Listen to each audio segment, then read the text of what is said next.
વડોદરા શહેર કોંગ્રેસ દ્વારા એસઆઈઆરની પ્રક્રિયા દરમિયાન ફોર્મ નંબર 7માં આપવામાં આવેલી વાંધા અરજી તેમજ તેમાં થયેલ છેડછાડ અંગે ચૂંટણી પંચ પાસે જવાબ માંગવા માટે ચૂંટણી અધિકારીની ઓફિસે હલ્લાબોલ કાર્યક્રમ યોજાયો હતો। વડોદરા શહેર કોંગ્રેસ દ્વારા 4 દિવસ અગાઉ એસઆઈઆર પ્રક્રિયા અંતર્ગત ફોર્મ નંબર 7માં રજૂ કરાયેલ વાંધા અરજીઓની નકલ માંગવામાં આવી હતી।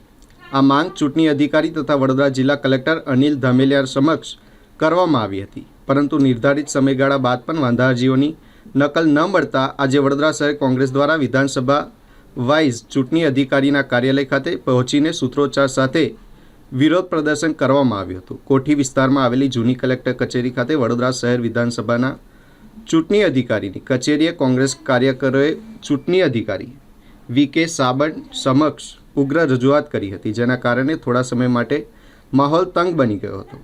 પરિસ્થિતિને નિયંત્રિત કરવા રાવપુરા પોલીસ મથકની ટીમ સ્થળ પર પહોંચી હતી। આ સમગ્ર મામલે કોંગ્રેસ અગ્રણી નરેન્દ્ર જયસ્વાલે ચૂંટણી પંચ પર ભારતીય જનતા પાર્ટીના દબાણ હેઠળ કામ કરવાના ગંભીર આક્ષેપો કર્યા હતા। આખા ગુજરાતભરમાં ગુજરાત પ્રદેશ કોંગ્રેસ કમિટી દ્વારા ગાંધીનગર ખાતે ઇલેક્શન કમિશનને આવેદનપત્ર આપેલું કે ભાજપ દ્વારા જે ખોટા ફોર્મ નંબર 7 ભરીને આખા ગુજરાતની અંદર 10 લાખ જેટલા આશરે આ ભાજપના જે ભ્રષ્ટાચારીઓ છે એને વાંધા અરજી કરેલી છે। ઇલેક્શન કમિશનને અમે પૂછવા માંગીએ છીએ કે જે પણ ભાજપના નેતાઓએ જે વાંધા અરજી કરેલી છે એની અમે યાદી આપો, એ વાંધા અરજીની અમને કોપી આપો। પણ આ ઇલેક્શન કમિશન ભાજપની કઠપૂતળીને ભાજપના હાથા બનીને જે રીતે કામ કરી રહી છે એ કામ અમે એને વારંવાર કહ્યું છે કે લોકશાહીને ડબે થવું જોઈએ, પણ આ લોકો પોતાની તાનાશાહી, પોતાનું જે જોર જબરીથી આજે લોકોના નામ કાઢવા પર આવી ગઈ છે। એ જે નામ વાંધા અરજી આપેલી છે, આજે આખા ગુજરાતમાં મોડસ ઓપરેન્ડી તમે જોશો વાંધા અરજીનું તો એક જ સેમ્પલમાં એક જ મોડસ ઓપરેન્ડીથી 10 લાખ વાંધા અરજી કરવામાં આવેલી છે। તમે લોકોની કોપી જોશો વાંધા અરજીની, એ સેમ ટુ સેમ છે। એટલે આ સ્પષ્ટ થાય છે કે ઇલેક્શન કમિશન ડાયરેક્ટલી કે ઇનડાયરેક્ટલી આ ભાજપના હાથા બનીને 150% કામ કરી રહી છે। આજે ભુજમાં જો, અંજારમાં જો, સૌરાષ્ટ્રમાં જો, આજે વડોદરામાં જો, જે વાંધા અરજી અમે જોઈ છે એ વાંધા અરજી જે ડિજિટલાઇઝ બનાવીને જે વાંધા અરજી આ લોકોએ કરી છે એક મોડસ ઓપરેન્ડીથી કરી છે। અને આ લોકોનું મુખ્ય ઉદ્દેશ્ય એક જ છે કે કેન પ્રકારે કોંગ્રેસની વોટ બેંકને આ મતદારોને કેવી રીતના ઉડાડવામાં આવે। આજે વડોદરા શહેર જે અનુસૂચિત જનજાતિની જે અમારી અહીંયા બેઠક છે વિધાનસભાની બેઠક, એ વિધાનસભાની બેઠકની અંદર ભાજપ દ્વારા 4568 વાંધા અરજી દેવામાં આવેલી છે। ગયા શનિવારે અમે કલેક્ટરશ્રીને આવેદનપત્ર આપેલું, અમારા પ્રમુખશ્રીએ, વિપક્ષ નેતાએ અને બધા અમારા ફ્રન્ટેલના આગેવાનો અને કોંગ્રેસ કાર્યકર્તાઓએ કે અમને યાદી આપો।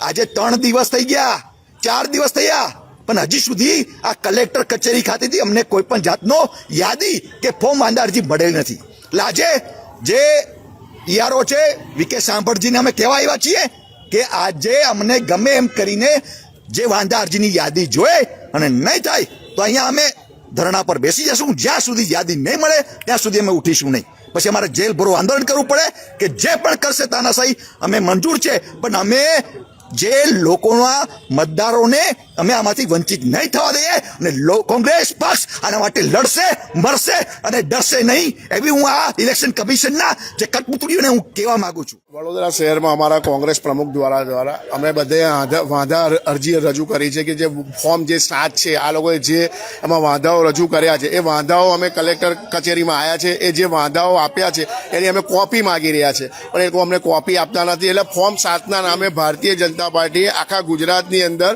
એક જાતનું મોડસ ઓપરેન્ડી કરીને એક કાવતરું કર્યું છે કે લોકોને વોટથી વંચિત રાખવા માટે। એના માટે અમે અહીં આગળ આવ્યા છે એમની પાસે કોપી માગવા માટે, અને કોપી નહીં આપે તો અહીંયા અમે ધરણા પર બેસીશું। જ્યાં સુધી અમને કોપી નહીં આપે ત્યાં સુધી અમે અહીંયાથી હટવાના નથી। જે ફોર્મ સાથે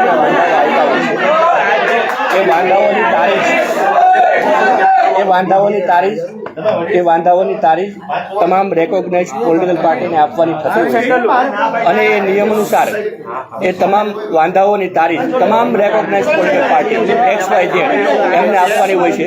એમની રજૂઆત પ્રમાણે જિલ્લામાં નાયબ જિલ્લા ચૂંટણી અધિકારીને દિન 3માં આપવા માટેની બાંહેધરી આપી છે, રજૂઆત કરી છે. આજે હું મારી વડી કચેરીમાં પરામર્શ કરી અને એ પ્રમાણે જો આજે છેલ્લો દિવસ હશે હું પરામર્શ કરી લઉં છું તો આ તમામ યાદીઓ અમારી પાસે ઓલમોસ્ટ ઓફલાઈન ડેટા એન્ટ્રી તૈયાર થઈ ગઈ છે, ઓનલાઈન ડેટા એન્ટ્રી ચાલુ છે.